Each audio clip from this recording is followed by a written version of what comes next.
ہوا دانش؟ آج کچھ تم پریشان لگ رہے ہو۔ کیا بتاؤں بھائی، اسکول میں میرے سب دوستوں کے پاس اسمارٹ واچ ہے، پر میرے پاس نہیں۔ میرے بھی زیادہ تر دوستوں کے پاس موٹر سائیکل ہے اور بس میرے پاس ہی نہیں ہے۔ دانش دیکھو میرے بھائی، پاپا کے پاس موبائل فون ہے تو صحیح، تو تمہیں اسمارٹ واچ کی کیوں ضرورت ہے؟ اور عیسیٰ میرے بھائی، ہمارے گھر میں موٹر سائیکل موجود ہے تو صحیح، تو تمہیں نئی موٹر سائیکل کیوں چاہیے؟ میرا تو یونیفارم بھی پرانا ہے۔ میرا بھی۔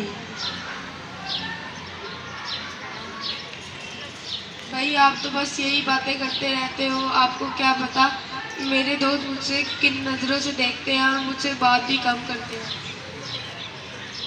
بچے تو ایک طرف ٹیچر بھی کمزور اور غریب بچوں پر روب ڈالتے ہیں، اور امیر اور طاقتور بچوں پر روب ڈالنے کی بجائے انہیں پیار سے سمجھاتے ہیں۔ میرے بھائیوں، میں مانتا ہوں کہ ہمارے معاشرے میں زیادہ تر اس طرح ہی ہوتا ہے، امیر اور غریب میں فرق کیا جاتا ہے، کمزور اور طاقتور میں بھی فرق کیا جاتا ہے، مگر ہمارا کام ہے اس فرق کو ختم کرنا۔ بھائی کیا؟ ہاں ایسا ہی کچھ کہہ لیتے۔ کوئی بات نہیں، اگلا ڈائلاگ بولو۔ کاش بابا مزدور کی بجائے کوئی امیر ہوتے۔ جیسے کوئی کاروباری یعنی بزنس مین، یا پھر کوئی سرکاری آفیسر جیسے CSS پاس کرنے والے ہوتے ہیں۔ تو پھر کیوں نہ تم ایسا سوچنے کی بجائے تم میں سے ایک CSS یا پھر FIA یا IB یا آرمی آفیسر بن جائے اور دوسرا کاروبار کر لے، کیونکہ تم رونے کی بجائے اللہ پر توکل رکھو۔ اگر تم کامیاب ہو گئے تو صحیح، ورنہ آج سے بہتر زندگی گزار رہے ہو۔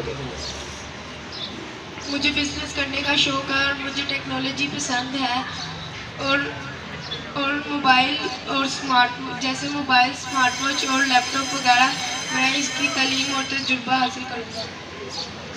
مجھے ہسٹری، فلسفی اور انگلش بہت پسند ہے، تو میں سرکاری امتحانات دوں گا۔ اور مجھے سائنس بہت پسند ہے، اس لیے میں سائنٹسٹ بنوں گا۔ میرے بھائیوں، خواب دیکھنے چاہیے کیونکہ وہ پورے ہوتے ہیں، مگر شرط دو ہے، ایک اللہ پر توکل اور دوسرا محنت کر کے۔ شکریہ۔ کہ ہر ایک باس کو، کمپنی کے مالک کو اپنے ملازمین کا خیال رکھنا چاہیے۔ یاد رکھیے گا، اگر وہ ان کا خیال رکھیں گے تو وہ مور دین 100% ایفرٹس پٹ کر کے کمپنی کے لیے کام کرتے رہیں گے۔ تو اس ڈرامے کو پیش کرنے کا مقصد یہی تھا کہ جو صدقہ اور خیرات ہے وہ بہت ہی زیادہ اہمیت رکھتا ہے، اور ہاں، علماء کرام یہ کہتے ہیں کہ صدقہ اور خیرات کی ابتدا اس جگہ سے ہوتی ہے کہ جہاں پر آپ کے دل کو تکلیف محسوس ہو کہ میں اتنی رقم دینے والا ہوں۔ آپ سبھی لوگوں کا بہت بہت شکریہ۔